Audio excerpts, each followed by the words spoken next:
গাইবান্ধার সাঘাটা উপজেলায় থানার সামনেই চলছে প্রকাশ্য অবৈধ চোরাচালান। প্রশাসনের পক্ষ থেকে এখনো পর্যন্ত কোনো কার্যকর পদক্ষেপ লক্ষ্য করা যায়নি।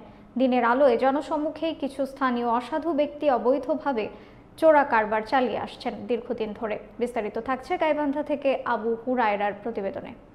স্থানীয় সূত্রে জানা যায়, চোরাই বালির কারবার এই এলাকায় এখন রীতিমতো ব্যবসায় পরিণত হয়েছে। বিষয়টি উপজেলা ভূমি অফিসে জানানো হলে কর্মকর্তারা বিষয়টি আমরা দেখে নিচ্ছি বলে আশ্বস্ত করলেও বাস্তবে কোনো দৃশ্যমান ব্যবস্থা গ্রহণ করা হয়নি।